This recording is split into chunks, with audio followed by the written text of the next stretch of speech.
I think we're live. Good evening, guys. We're here for the Kent State film review on Dog Central Live. There's our promo code for prize picks you've heard all about. I'm going to wipe that out, and we're going to do this guy right here. John and Wow. Graham, Hey, look at us. welcome here. I'm going to tilt up just a little bit. There you go. Hey, I'm wearing a special shirt that was given to me by, if you're on Twitter, Georgia is a Verb, which is a great name for a Twitter account, but I don't think it kind of doesn't apply anymore because the new Georgia is a Verb is Natties. But this is a great shirt for this week as everyone's a little distraught over the performance, drinking and yelling. Thank you, Verb.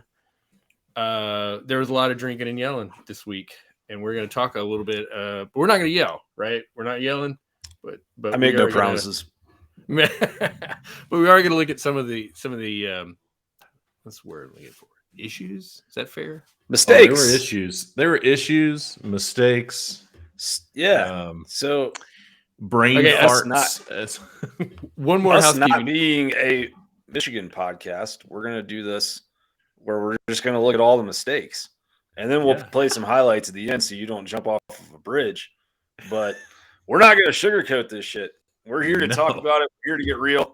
I'm going to tell you now, though, it's not as bad as you think it is. It's all fine. Not as bad as you think. Yeah, state of the end. State of the end. I'm sorry. What was your oh, no, one more housekeeping note. Look, so we're not live on YouTube, so you YouTube guys will get this, and you'll be watching it, and we appreciate and really love all the likes and comments and stuff. We missed the live comments from YouTube. It was a very active channel, but just the nature of what we're doing with the plays, doesn't work. So, but if you're on Twitter, click over one more click, get in there. So if you've got comments, if you go to the actual like Periscope Twitter thing, I believe your comments will show up, and we'd love to have those as we go through. So with that, Graham. Yes, sir. Any initial thoughts, or John, you got any initial thoughts prefacing our film analysis? John. I mean, we're going to have a lot of thoughts, I think, through the film analysis. What I will say is I'm going to echo what Graham said. I mean, I think Kirby would tell you, and you've heard him say this in not as many words as I'm going to say it, but the previous, Oregon and South Carolina were not as good as they seemed, and Kent State was not as bad as it seemed. I think that's generally the way that things go when you're in this type of a program. So you have these moments where, Oregon, Georgia absolutely blasted Oregon. But Kirby said after the game, a lot of mistakes. There's a lot of things that y'all don't notice. And we talked about some of those in the film review for Oregon and the film review for South Carolina, right? Like, it's not all sunshine and roses when you're blowing teams out. It's also not all doom and gloom when you give up 22 points to Kent State. So there are a lot of things, as Graham said. I think we're going to be real. We're not going to sugarcoat it. But at the same time, it's never, especially early in the season, it's really important for the football team not to get too high, not to get too low. And as a fan who was yelling things on Saturday, I think I have to remind myself of that too. Don't get too high, don't get too low. You're never as good as you are on your good days. You're never as bad as you are on the bad ones. There you go. Love it. I think that sums it up very well. Yeah. I mean, yeah, I've got plenty of notes, as I know you guys do as well. But if you want to jump into the plays, we can start kind of talking about the nitty-gritty here. Yeah, let's do it. Clip one. All right. So, yeah, clip one. And this is offense and defense mixed, and we're just going to go chronologically through the game. But this is the deep ball to Ladd. Not a ton of a here. This is, Stetson puts this in a catch spot. I like the shot. It's kind of a 50-50 ball. And, is it a huge that he didn't come up with it? Like, no, but it's a catchable pass. And I thought it was interesting. Stetson on 20-plus yard throws in this game. PFF gave him an adjusted completion rating of 75%. And, basically there was only one completion on 20-plus yard throws. So he was pretty accurate with his deep balls. They just weren't caught. Clip 4. Yes, sir. Yeah, so you see you're going to have a run play, and it's going to come off the right side of Kent State's offensive line, and Nolan Smith is basically sitting here in the hole and just doesn't really break down and make the tackle. And then Georgia doesn't do a good job of rallying to the ball. You see Mondon get locked up at the second level there by the offensive lineman. Everyone's kind of getting washed out. Starks comes in. You got a big 300-pounder pushing the pile, and everybody falls forward. It's just like you're not really used to seeing teams push the pile against Georgia's defense. All right, let me see if I got this muff punt. I hope to goodness I got it. So it might be at the end. It may not be there. It's okay. Oh Lord, I don't have the muff punt.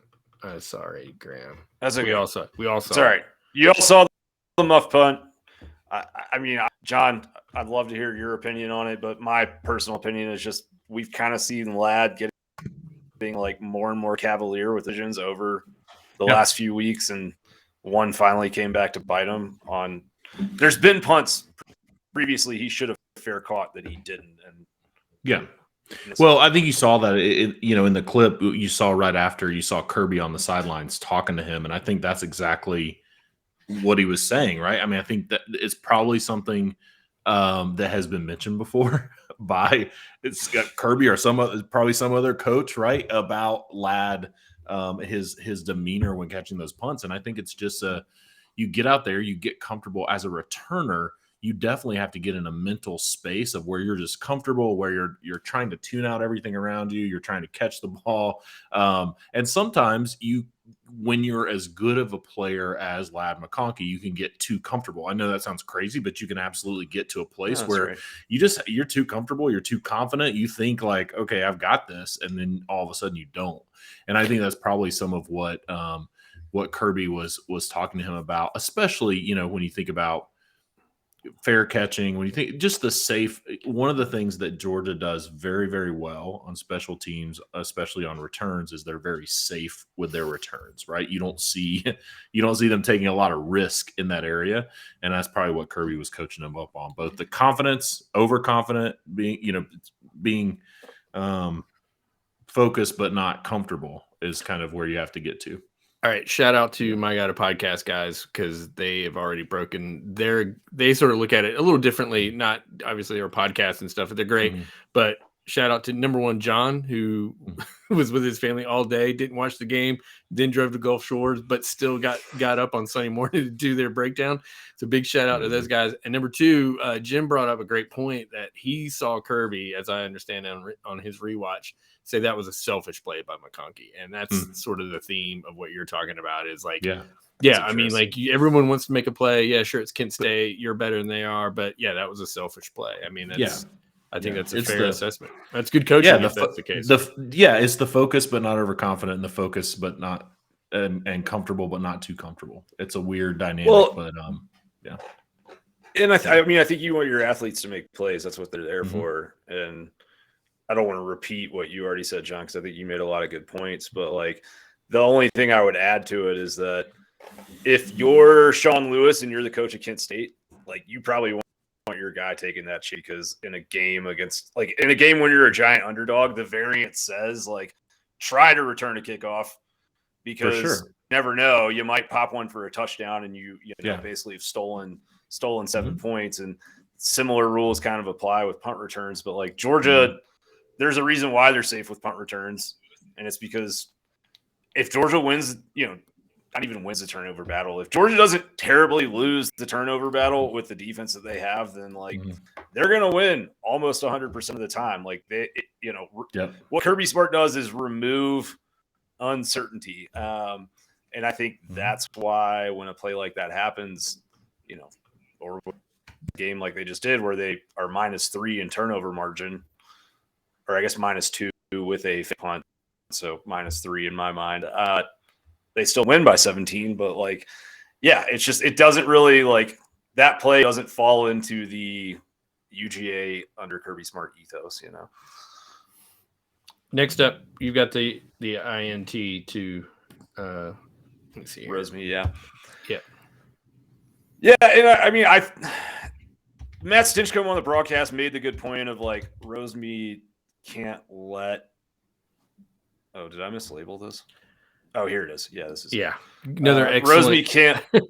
Yeah, SEC so Network struggled on the broadcast at times. Yeah, there. You can't let this defensive back cross your face if you're Marcus. But if you're Stetson and your guy has a step, like you've got to, this is not a sideline stop, kind of comeback route or 50-50 ball. Like this is one that you throw out in front of him and let him run into the paint of the end zone and catch. And it's an underthrown ball. But I do think that Rosemead, I heard Kirby talk about it after the game, and he said he was not the primary read on the play. And if you go back at right when Stetson's throwing it, you can see, I think it's Ladd is wide open at the top of the screen. Right there. Yeah. Yeah. I mean, like, and with what he does in space, he probably runs for another 5 to 10 yards at least with that ball. And so, I think there was a point of emphasis coming into the game for them to try and press the ball downfield more because no one's made them do it.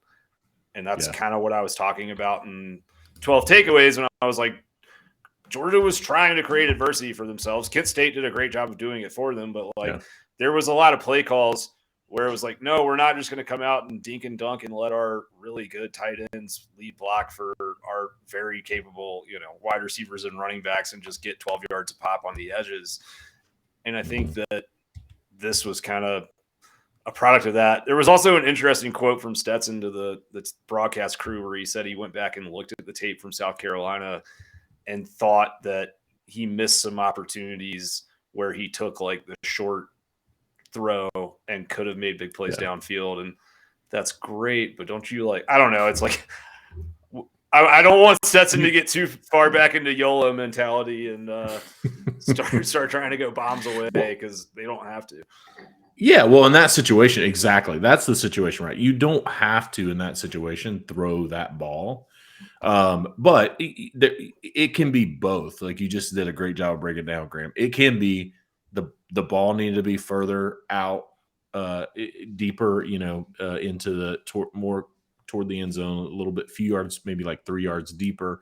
But Rosemead can't let the DB like come across his face to go get the ball. Like you got to fight for the ball. And so it can be both. That's a great point. I did feel like Stetson was in a situation today where he was trying to, again, being maybe, I don't know, maybe maybe there were opportunities where he felt like it was time to try some of those throws. But that one in particular, I still put on the receiver mostly. It's like you can't just let a DB just jump in front of you and grab a ball. But at the same time, Stetson was definitely forcing some things. But YOLO Stetson, we just need to one play, put him YOLO play a half. Yeah, exactly. Just it's fine. Take your shots, but we don't need too much of that, please. All right, clip 19. You got some clip 18 notes here. Clip 18? Yep. Perfect. Watch this. Look at that. Wow. Yeah, so this is an incomplete pass, but watch the bottom of your screen here. You got Lassiter in coverage, and he doesn't get hands on the wide receiver at the snap, which is not good if you're up here playing press. Mm-hmm. And then basically he lets this guy just run away from him, looks surprised by his quickness, gives up inside leverage. Safety, doesn't get over there. Like that, if it's a well-thrown ball, may turn into a 95-yard touchdown.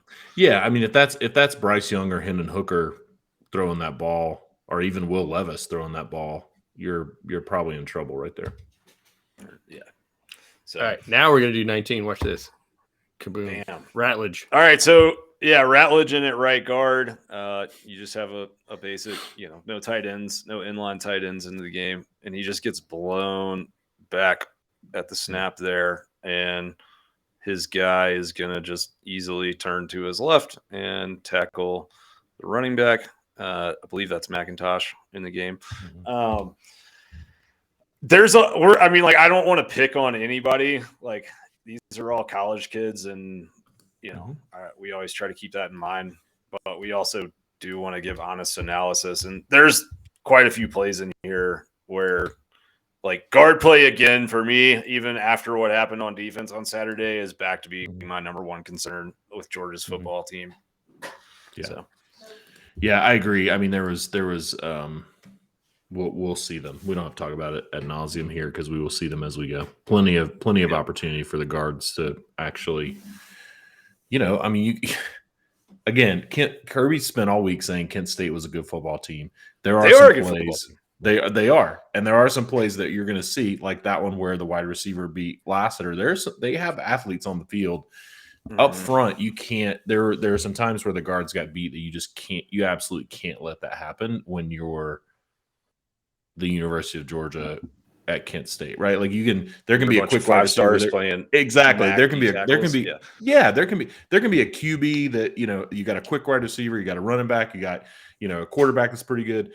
At the line of scrimmage, you cannot get beat by a MAC team when you're the University of Georgia, and that happened multiple times. Graham, and your 12 takeaways that everyone eats up on Sundays, which is always was once again always great. You talked about some drops and stats. So here he is, 25 with a Dylan Bell drop, I believe. Yep. Yeah, and Bell's at the top of the screen here, and you're talking about a guy who, with A.D. Mitchell out of the lineup, is getting more opportunities, and this is just.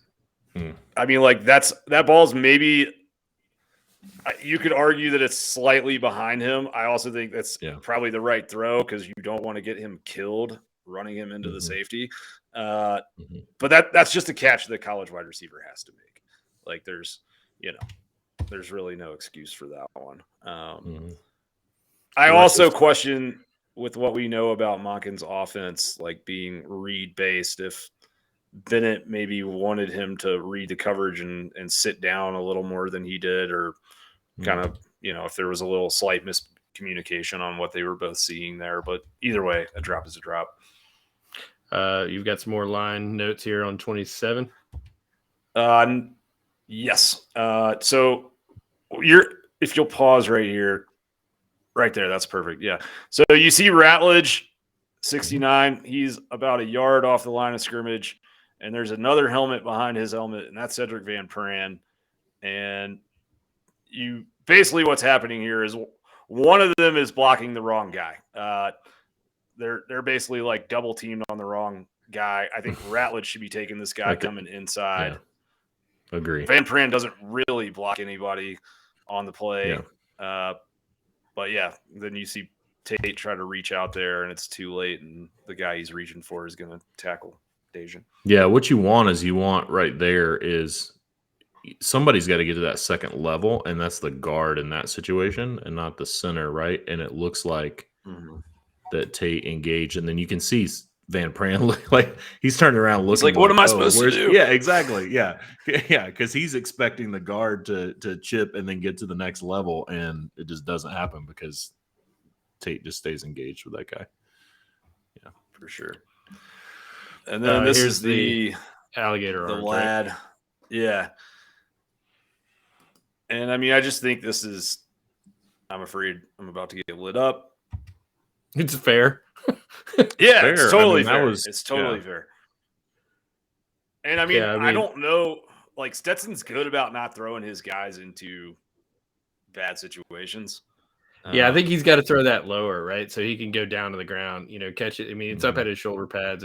That's in his waist or his numbers right there. He can get it and go down. But yeah, that's probably equal. Don't you think it's equal Stetson, equal lad on that? Yeah, and I would say that's probably more, to be honest, that's people would disagree, but at the college level, that's probably more Stetson for me on this one, to be honest, because lad's got to make that catch. But also, you have that guy right in your line of sight, and that's got to be all he was thinking about, is that guy's about to knock his helmet off. And so he's again, you want players like Lad McConkey to make that catch, but you also you got to. It's tough for them in that situation. I do think if you threw it low and threw it in that same spot, but threw it maybe a foot lower, you're probably in a better situation. Yeah, but I mean, also I think that's a minute. Throwing it a foot lower is an NFL quarterback move, right? Like that's not as that's an I mean, well, yeah, and I mean, I just think yeah. I don't know that he tries to throw that pass if it's not in the end zone, anyways. True. Like Very true. So I mean, both guys could have done stuff better, but my personal opinion is like that's still a ball that's hitting him in stride. And Yeah. I agree with the point about coming down, but like, yeah, this is not Ronnie Lott coming over the middle in the 1980s NFL. Like, no one's going to take his teeth out. It's true. Like, there are actual rules to protect him from getting his helmet knocked off. So that's a very fair point. And I mean, let's be honest. I mean, I've played college football at all. I mean, I've played football at all levels, and at every level, you hear from peewee football all the way through college. If it hits you in two hands, you got to make the catch. Like that's every coach will tell you that, no matter what. It's like it hit you in the hands, you got to catch it. So, yeah. And so that drop leads to the next play. Again, Ratledge at right guard. You see McClendon standing up there at right tackle. On his left side is Tate Ratledge. And he's just going to – and McIntosh is going to miss a blitz pickup here too, but Ratledge basically just gets speed rushed off his right shoulder, never gets square on the defender. And then McIntosh right here just, I don't know what, kind of dives at the ground, doesn't try to pick the guy up. And so the guy that McIntosh misses, it's kind of funny actually, like if you want to just have a light moment. The guy that McIntosh doesn't pick up just puts Ratledge in the back, which kind of like has him push the guy he's supposed to be blocking into the sack. Not ideal offensive line play. Not optimal. Yeah, suboptimal. All right. And then we got a 30, right? 30. Is that where we're on? Yeah. Yes. Yeah, here we go. Yeah, and on this play, you're going to have Lassiter in the slot. And, I mean, this is not a big deal. Like, this is me nitpicking a little bit. But I do think – well, there's – like, you see how he's lined up on the outside shoulder at snap? Like, he's given inside leverage away pretty easily. And that was a problem. The way that he leveraged things was a problem throughout the game. So I'm just kind of using this as an example for other things that are coming down the pipe here in a moment. But yeah, I mean, like, can you live with a 7-yard completion? Absolutely. But I think if you're Georgia and you're playing Kent State, you want your number 2 DB to be able to like get up closer than 8 yards cushion and feel a little more comfortable with the speed of the receiver he's playing. All right. So Ratledge gets off the Graham, and then we go back to Ladd some more. Yeah, this is the fumble from Ladd. I didn't do the whole replay, the 16 cover, angles of this because it was just sad. It's okay. Yeah. I mean, I don't have any. There's no analysis for this. It's a good. I mean, it's a good defensive play. Yeah, but it's also. Oh, go for it. Sorry. No, that's all I was saying. Oh yeah. I mean, it's just it's the ball transfer, right? Like we don't have to watch it ad nauseum, but you can see him for whatever reason. He's still. It's like you've got to tuck that ball, and when you're in that crowd and you have that transfer going on, it's like you can't. It's just. Yeah, just bad. All right.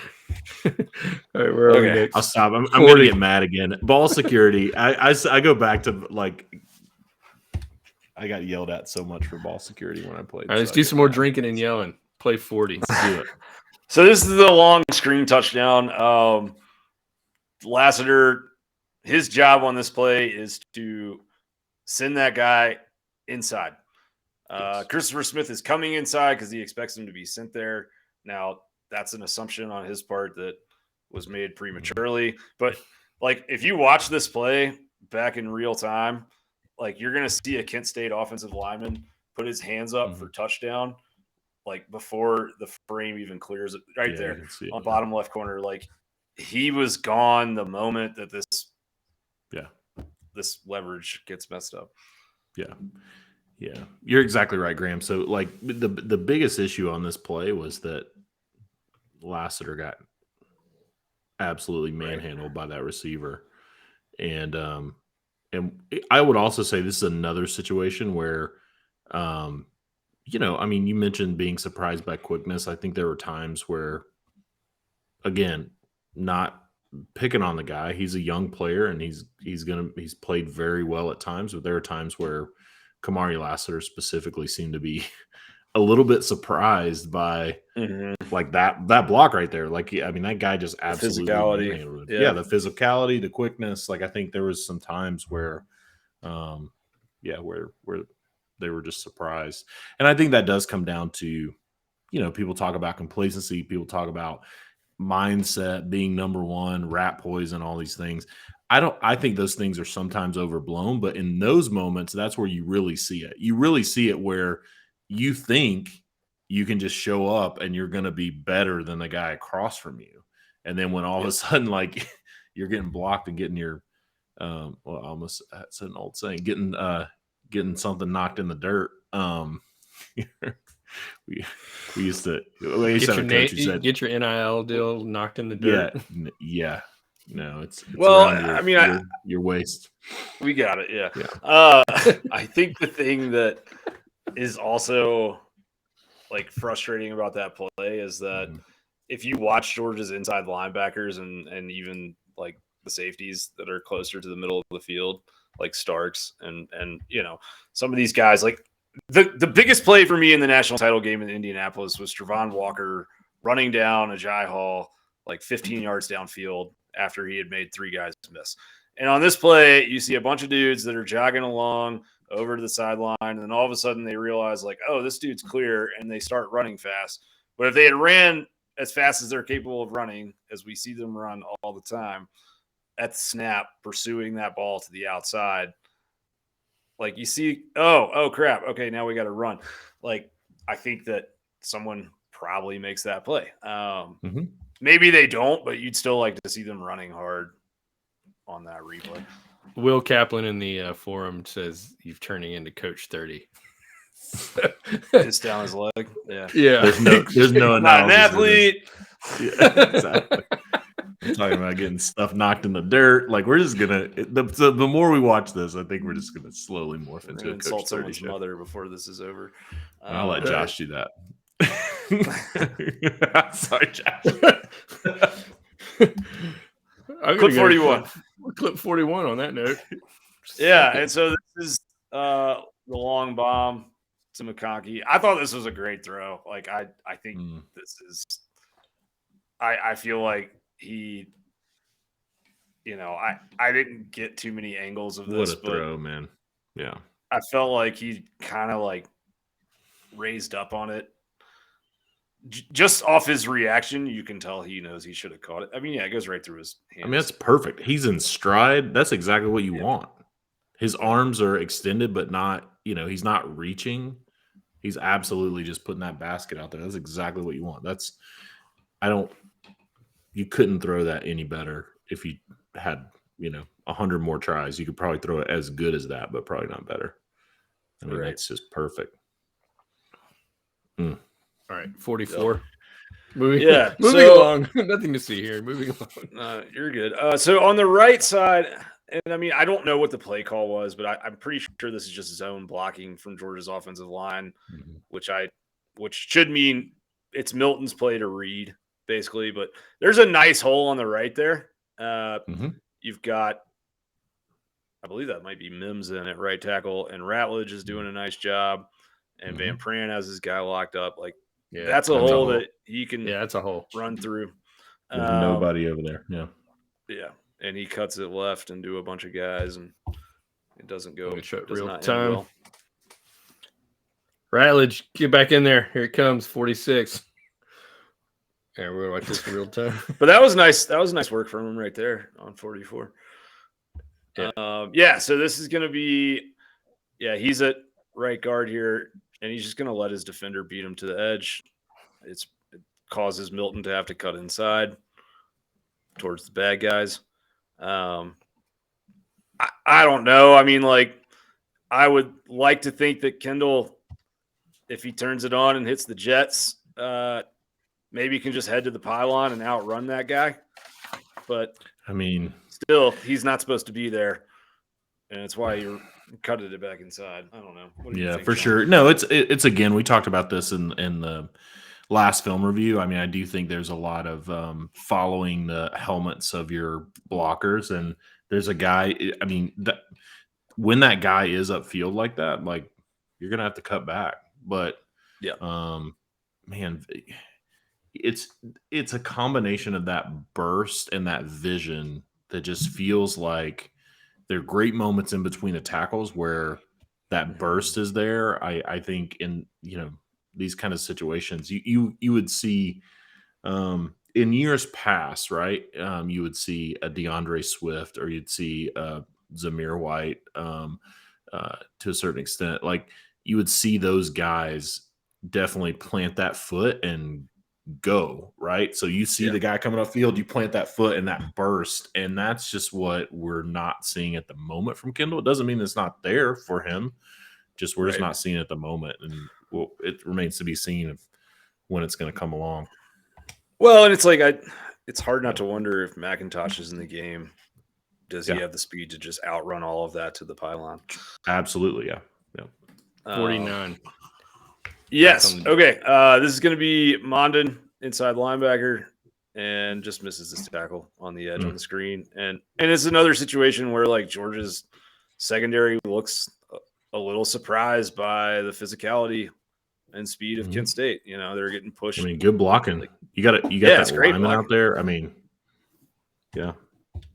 They're a very like assignment sound, do not make mistakes to hurt themselves type of football team. Like I look forward to betting on them in their conference play. Absolutely. They're the reigning MAC champions, but also, you can't miss that tackle. If you're a linebacker at the University of Georgia, you got to make that tackle. Absolutely. 52. Yeah. And so this is the halfback screen, and this is just not enough guys reading eyes, I feel like. I mean, it's set up perfectly by Kent State. They get a wall of defenders out there. It is not Kelly Ringo's fault that he's going to have to take on 3 dudes at once. And it's sad what they do to Kelly here. But I mean, just Georgia's got too much speed and quickness and experience to not read that better and be out there. They're playing that. And it's, I mean, like, there's going to be good plays the other team has and executes, but like, Georgia's speed should not get outflanked by 3 MAC-O linemen. I'm sorry. Yeah, I mean, look at so you have, just not to belabor it, but you have a linebacker and 2 defensive linemen that are trailing all of these offensive linemen going down the field. And you can't let, I mean, again, with that athleticism, you can't let 3 offensive linemen from Kent State beat you down the field. It's tough. Moving on to 76. Okay, so the run is going to go to the left side. It's going to go between left tackle and left guard, where Truss and McClendon are. But Ratledge is up at right guard again, and his guy is just going to shuck him and work his way down into that hole. And that's rough, man. Like, I'm just going to be honest. Like, okay, you're having a bad day, you're struggling a little bit. Like, all right, maybe we just don't call plays behind Tate for a couple series, but like being in a situation where we can't go off the left side of our line because your guy, you're not quick enough, or you're not physical enough, or you're not engaging your man well enough to just get a stalemate and let us do our thing on the left side is a bad situation. Next play, 77, maybe. Yeah. Yes. So this is just a missed throw from Stetson. And I mean, I thought he played a good game on Saturday, but it's just like third and 5 in the red zone. You want to see the drive continue and a touchdown scored. It's a fine route by Roseme. He's wide open. Yeah, just gotta make that throw. 81. We're almost there. Yeah, Stay so- with us, guys. It's not. This is another leverage mistake. In fairness to Nolan Smith, like he's double team, but Lassiter has to keep himself from running his way. Like he just basically runs upfield straight and kind of thing. Yeah, I mean, you got to get to the boundary, man. Yeah. Let everybody else filter him inside. Let everybody else. You got 9 other guys coming to help you. Yeah, and I thought the linebackers were, I mean, like the rest of the defense ran well on that play. They were guys to make that play if they filter that inside. This is, I don't know what the call was. I mean, like, again, this is one that's a little more nitpick, but I do think Starks giving that much cushion and giving up inside leverage when you're playing the short side of the field like that is just, especially where you are on the field in the red zone. I felt like he's too good of an athlete to give up 8 yards of cushion and backpedal a snap against a MAC receiver in this situation. Jumping ahead in 96. Yeah, so you're up 16. You're about to get the ball back. Things are starting to feel like they're calming down. Orders being restored, and you're not looking out for a fake punt. I mean, it's 2 straight weeks with a fake punt. Honestly, I think that's kind of a favor to Georgia because almost everyone they're going to play is going to come into the game and say, we need to steal a possession. Yeah. Well, and Kirby said it. I mean, he said in the post game, and I think right there, I think it was Malachi Starks that Kirby said. He didn't mention names, but he said, we practice it. He said, you have man there, and we're in punt safe. Like you can see that they don't have 8 guys on the line. They've got guys, playing in position to look for that, and then you see. And I don't know if it was Malachi or not, if it was his fault, but who had that particular guy. But the way they're lined up, you see him run, and then all of a sudden you realize, like, oh no, I got this guy, and not good. And then that started off the continue that with 97, right? Yeah, and so Stackhouse, this is the very next play. Stackhouse 78 is going to just get blocked out of the play at D tackle, and Dumas Johnson played, I thought, a good game on Saturday, but he comes downhill too quick here and fills the wrong gap. To me, I will say this. This to me was the worst play of the game for the Georgia defense because I kind of tend to agree with I mean they didn't do anything special on this play. They just beat you, right? I mean they just absolutely. You had a linebacker that was filling the wrong hole. You had defensive lineman that just got beat, just got whipped. You had a running back that broke a tackle.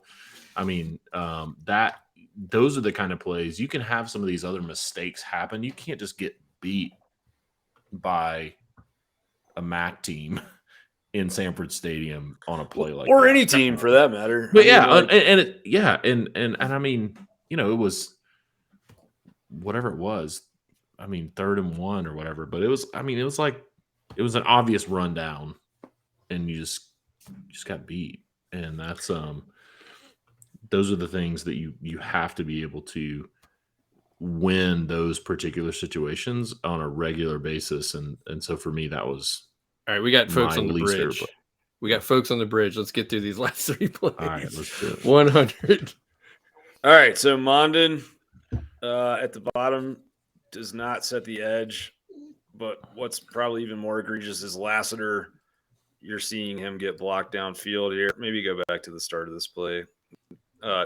Lassiter's lined up at the bottom, at the very bottom. And this wide receiver is just going to take old boy for a ride, man. He's 10 yards downfield. Like, that's not great. And then linebackers, don't really scrape and fill like they should. Mondin doesn't set the edge like he should. It's 3rd and 1. Like, it's 3rd and 1, and you got guys getting blown off the ball. It's not a good look. And 106. Yeah, so miscommunication of some sort up front leads to a defender coming unblocked. Stetson has to get rid of it too soon. That's another one I think may have been on Ratledge. He's basically picking up Van Pran's guy with him instead of waiting on that delay. And that's why you're throwing the ball early, and McIntosh isn't ready to catch it. And McIntosh, we know how he is. Like, if he gets that ball in space, a lot can happen. And then last one, Xavier, get in there. You did not escape Graham. Yeah, so Truss. So this is gonna be a screenplay. So your offensive linemen are gonna release downfield here, and Truss doesn't block the right guy. Ratledge doesn't block anybody. Neither of them really think. They just blocked each other right at the very end. Yeah. They run into each other, and that's the most contact that they made on this play. Out there to be large obstacles. I mean, literally ran into each other. We're having a laugh. We're having a laugh. So, I mean, all you can do at the end of the low lights, all you can do is have a laugh. Yeah, and I think for me, like, I don't know if there's a grand takeaway or synopsis on this or whatever. Like, the defensive thing doesn't worry me very much. I mean, like I put in my practice report, Kirby's at practice today, hands-on with the linebackers and defensive backs, calmly explaining, like, this is where you need to stand in this situation. And this leverage thing, I think, will be fixed. I think what's frustrating, but also maybe like comforting, or probably should be comforting for Georgia fans, is I think a lot of this is just lack of focus, lack of effort, and not, reading the headlines, as cliche as it. Georgia showed up for this game like they just thought they were going to out-athlete Kent State, and Kent State was going to lay down as soon as they got up 10 points, and they didn't do that. And I think that it's a good lesson for UGA to learn. I don't worry about the defensive side of the ball. Some of this stuff on the offensive line, could be a problem. I know the run game has been situationally very successful, and this is very much a pass-first offense, but, like, this is still the SEC, and at some point there's going to be a day where you got to be able to just, there's going to be a fourth quarter in a 7-point game where you got to go have a 6-minute drive to run the clock out. And if your right guard is doing this, it's going to be next to impossible to make that happen. Yeah. Well, if you look at, the offensive line, so that I agree with you, Graham. The defense, you have a lot of young guys, and not just young. You got some true freshmen playing, and then you have guys that have barely played over their first year or even two at Georgia. On the offensive line, if you look between Broderick Jones, Xavier Truss, Van Pran, Warren McClendon, they have 101 games and 45 starts between those guys. And then if you look at all those guards that are playing, so that's, Ratledge and there's Truss, Ratledge, and Truss, Willick. Some of those guys. Yeah, exactly. Some of those guys, you have another 148 games played and like 66 starts between like the remaining 12 offensive linemen in that group. So you're in a situation where you should be better versus Kent State based on that experience up front, and also just based on you're some of the best on paper linemen in the country, right? I mean, you should be able to just beat them physically because you should be better than them, than that line of scrimmage for a MAC team. And that's the one thing, I take away from me. I'm not concerned about Ladd, not concerned about, interception from Stetson or any of those kinds of things. The offensive line, specifically at guard, is going to have to play a lot better. Especially, you're starting the SEC grind now, and you're not going to have a MAC defensive line across from you anymore. Yeah, and I mean, I guess one thing, like, Georgia still never punted in this game. I mean, like, this offense is incredible, and it's doing it despite some issues. But I thought the thing that was kind of interesting was just like some of the. I'll put it this way, like, Georgia's offensive play calling against Oregon and South Carolina looked different than it did against Kent State and Samford. And I think, you look at the defensive side of the ball, the substitution patterns were different against Kent State than they were against Oregon and South Carolina. And I do think that's smart. Like, I think it's like if Georgia gets better, does it matter? Will it matter in November that they only beat Kent State by 17? Absolutely not. Only by 17. Yeah, to Alabama fans on Twitter, it is the hot news of the day. But in reality, it does not matter at all. I think I'm interested to see with the red zone in particular. They're perfect in the red zone against Oregon and South Carolina. Maybe kicked one field goal against South Carolina, but relatively perfect in the red zone, scoring touchdowns on the season. And then against these G5 teams, they're not. How much of that is them drilling other things or trying to, develop other patterns on tape? And I don't know. But I will start worrying about the red zone offense if it starts struggling against Power 5 opponents. Well, I mean, Kirby learned how to run this caliber of program from Nick Saban. We can say that. And Nick Saban is notorious for using these types of games to test the team in ways that they won't necessarily be tested in terms of whether it's play calling, whether it's certain types of things they want to work on. And I know that sounds very cliche, but it's just the truth. I mean, there are things you mentioned that Georgia ran that whether it's because they didn't want to show certain things that they have in their repertoire, because you definitely don't want to go out and show versus Samford or Kent State what you're going to run versus, Auburn or Missouri or some of these other teams. But I think it's probably more of just, you have to continue to work on fundamentals. And that sounds, again, cliche, but these are the types of games where at least, Nick Saban, the best to ever do it, is notorious for doing some of that. And I wouldn't put it past Kirby Smart to be doing some of that too.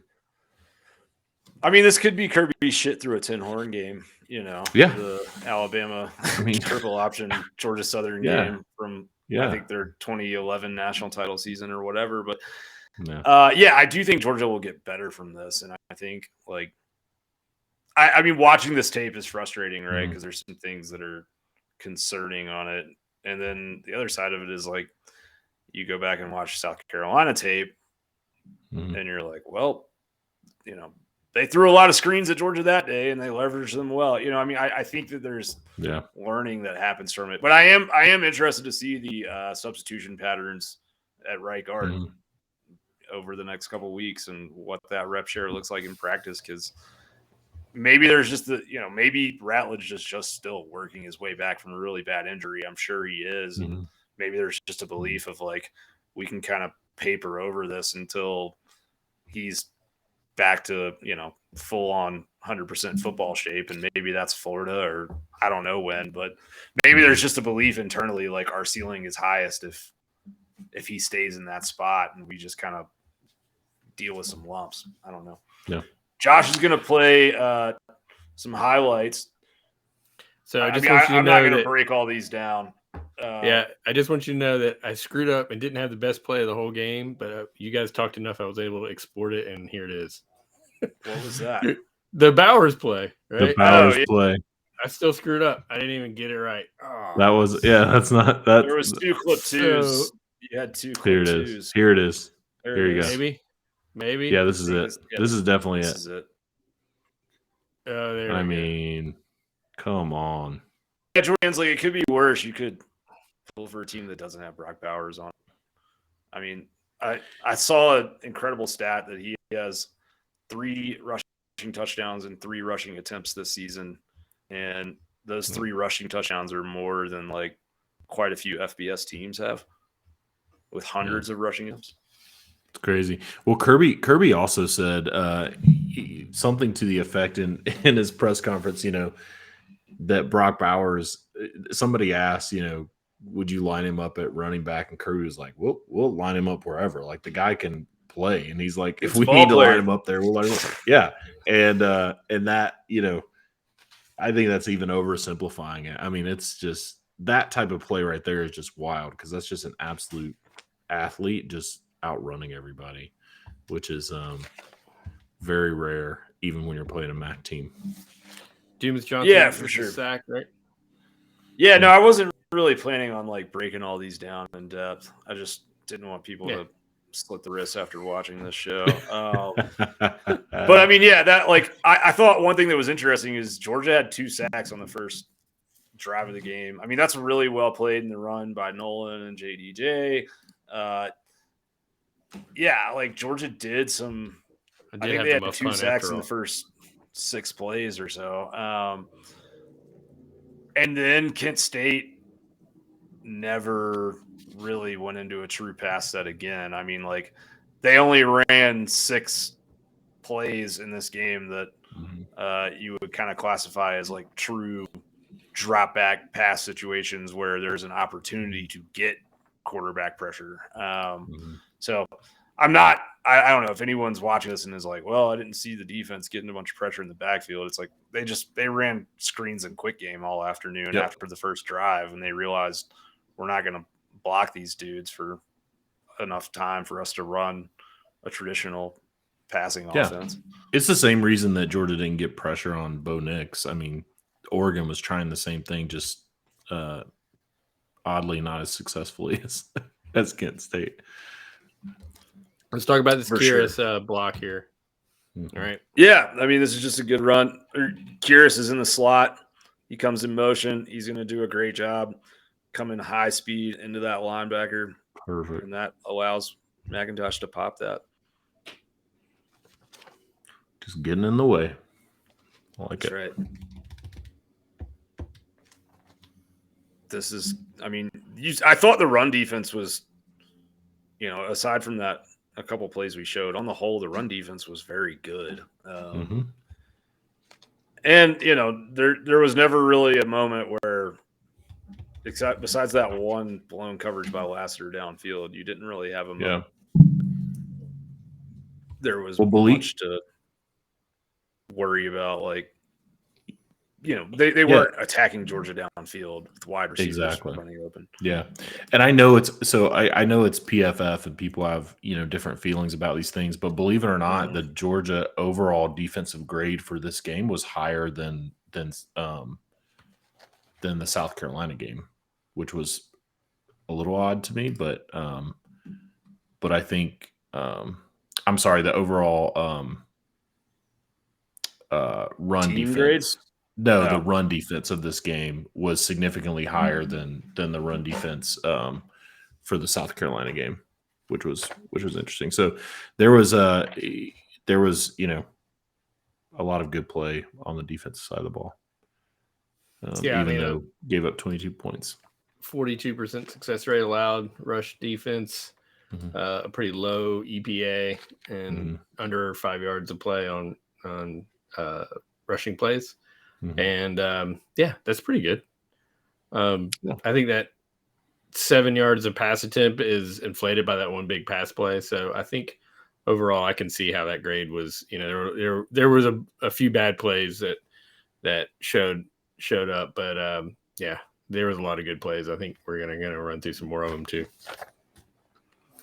Yeah, I mean, Josh, you can just. I mean, like I said, I wasn't planning on going through all these and in depth, man. If you want to just this is a good catch in the first quarter by Ladd there. You highlighted it wasn't a perfect throw, but he brought it, he reeled it in. Here's a run play by Milton that we like to see more of, I'm sure.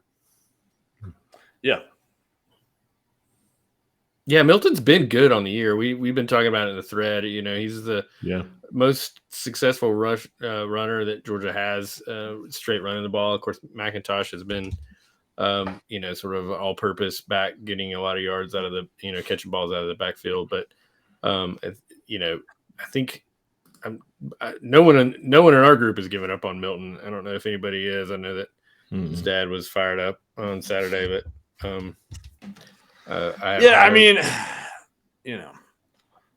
that whole situation was just not a good look for, I don't know. It's not good to see infighting between fans and parents on the. No, don't do it. social media. Don't tweet at players. Don't tweet at dads. I mean, Yeah. don't. I mean, like if you have some actual analysis to bring, that's totally fine. I think. Yeah, don't tweet it at their dad. I'm sure Kendall would be the first to tell you, like, oh, I could have done this better or that better. And there's probably, things that we don't know about that I'm sure he's working on, right? Yeah. But yeah. Yep. Nice ball to Brock. Get some Ratledge love here. Yeah. That's a nice play by Ralph McClendon blowing this left side. Yeah. Or, I'm sorry. And this is the right side. Yeah, and these are the kind of things, right? Like this is what you see with Milton, where you're just like, man, that's a good run. If you can make that last guy miss or run through that last guy, that burst that we were talking about earlier, I mean, that's good vision. It's a good cutback. You're followed. I mean, all of that. That's a great run. Yeah, for sure. Yeah, no way the ESPN cameraman got faked out for a second. The SEC Network Plus Network cameraman needs, they need some. They work. missed 8 snaps in the first half. 8 snaps of the ball. I did enjoy John Stinchcomb on the color commentary. Yeah, I mean, like that's a great play on the screen by Dumas Johnson there. Right here, you're gonna see really nice job by Ratledge and on this next play, 71. Sorry. You're going to see a really nice play by Bowers and Ratledge pulling around, and I do think that Tate looks more comfortable when you get him, like when he's pulling from the right side over to the left, like he makes that block every time. Like he does that very, very well. I think that's a strength of him. I think if you look at what Georgia's offense or their running game is right now, if they want to be a zone team, then I think they got to do something else at right guard. If they, want to be a man team and do a lot of gap scheme stuff and pull guys, then I think they can run power all day with Ratledge moving right to left. And maybe that's what they need to do. But, Truss looks very comfortable, in particular, blocking those zone scheme runs. For those of you that aren't familiar, that's just the offensive lineman is responsible for the space in front of him, and the running back gets to read wherever the hole, opens, he can take it.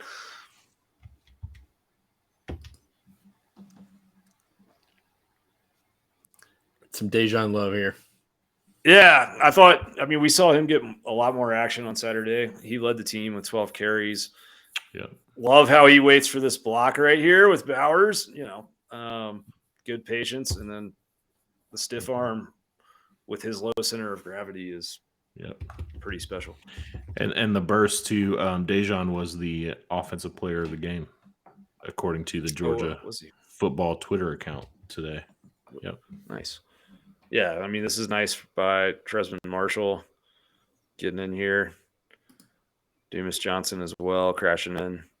Like, Georgia had that goal line stand down there. And Chris Smith gets in on there too, right? Mm-hmm. Yep.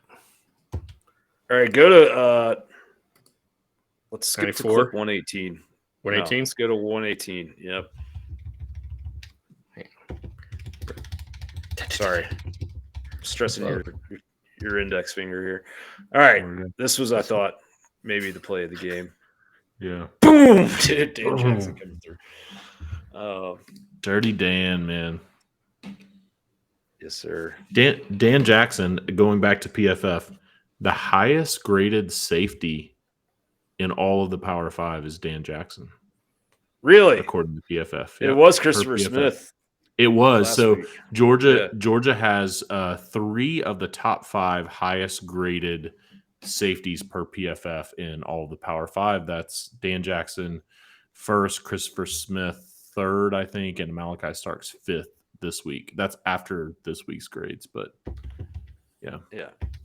I would say This is a nice job by Truss here, getting up at left guard to the next level, pinning that. I know it's a little thing, but I like Oscar Delp right here too. Mm-hmm. He gets low. It's a true freshman block for sure, but it's a guy that's. We got another Delp highlight on 13. Yeah. Yeah, this was another just one of those blocks coming across the formation. Oscar Delp, perfect. dude. Yeah. I like a kid learning how to block, man. Yeah. Lowering the shoulder. Think about what a monster of a fullback Mike Bobo would have turned Oscar Delp into like 10 years ago. They call that getting small while staying big. When you lower your shoulder, get that low center of gravity. Good stuff, man. Dang, Graham, another good job. I mean, the work you put in. I know I say that people are sick of me patting you on the back. Nah, man. I mean, you're the one that clips these up. I think that probably takes more time than watching them. But well, it's fun to do. I thoroughly enjoy it. I'll say this as someone who watches these games and analyzes all of this. The 12 takeaways. If you haven't read those yet, or if you're watching this and you're not a member of Dog Central, it's worth the price of admission. Those are very, very good every week, and a lot of in-depth analysis, a lot of thoughtfulness. There are a lot of people who have a lot of hot takes or who have a lot of surface level analysis. The 12 takeaways are some of the best that I read every week, and I know Graham, like we talk about this stuff, we text about this stuff, but I still enjoy the 12 takeaways thoroughly. So please check those out. If you're not a member, it's worth joining for sure. All right. I'm not going to get into the stats. I dropped a blog post this morning. Get it. You can go in there and look. You'll see some national stats. You're starting now. We've got some more data points. There is sort of how we stack up against the SEC as we head into the bulk of the SEC play. Georgia's defense is and has shown some regression and still hasn't given up a lot of points. But, read it, jump in the comments, tell me what you would like to know more about, or if you got any questions or thoughts, comments on this, 12 takeaways. We are prepping for Missouri this week, and then we've got the big Auburn game, 3:30 on CBS that was announced today. And then we have something to announce regarding the Auburn game. Do we not? We are going to be details. Yes. Well, we are going to be doing a live show again, live tailgate show. Yes. We've been invited by the UGA Rugby Club to come up to their tailgate and their parking up on Millage Avenue, and we're real excited about that. So we would love to build a crowd. If you want to come, say hello, be a part of that tailgate, and maybe even watch the show with us and hang out. That'd be awesome. Graham is making every effort to actually be there, TBD on whether he can pull that off or not.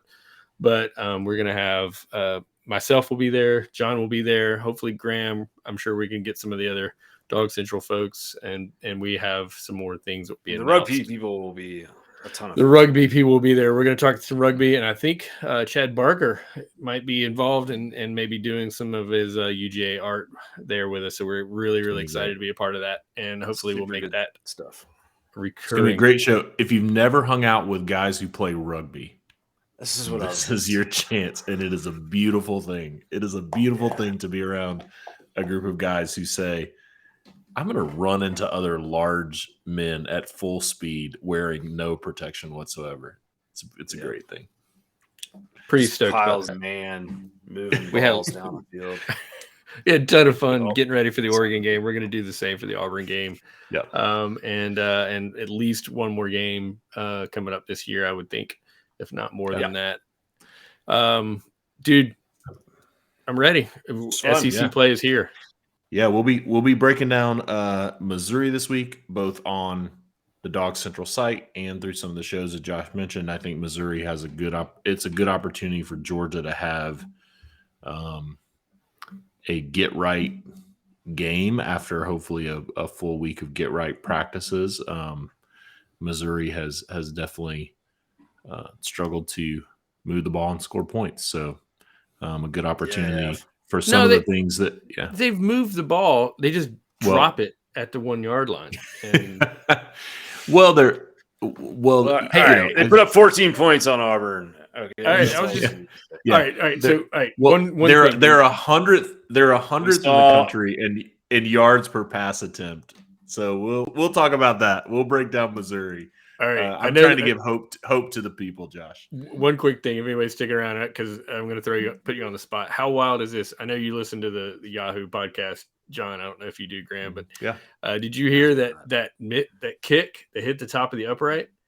That might have been good in a college stadium because the goalposts are higher in an NFL stadium. Goalposts in the NFL stadium, the goalposts are 35 feet. Yeah, are 35 feet tall. So the uprights.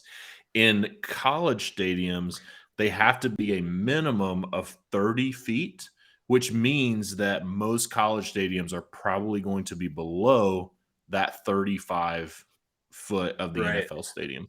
So it still has to technically go inside the upright, but the debate no one's is calling it on how it can go. Yeah, exactly. It can go if it goes over the upright. No official is calling that no good. So they're calling that the Tennessee good. BYU game from a couple years ago was like that. Yeah, if you're looking up and you see the thing go right over the upright, you're calling it good. If you don't see it outside. Yep. So Texas A&M, Arkansas, NFL stadium, 35-foot uprights, college stadium, minimum of 30 feet. Would probably have been good if that game had been played in College Station or Fayetteville. Reason number 1072 to not play games at Jerry World with the Walmart in the tailgating parking lot. We are off the rails, gentlemen. Yeah, there's a shout Texas, out to America's Pat Walmart. 40 who pointed that out. It was just like the coolest nugget I've heard in a minute. So all right, we're only $1.06 in. That's pretty good. We've still got 40 minutes to go for on my podcast. My God, podcast. Kid, because we love, guys.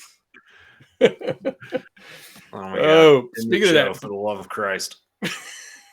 I'm not kidding. No more. Stop talking. Turn it off. All right. See you guys. See y'all. I'm just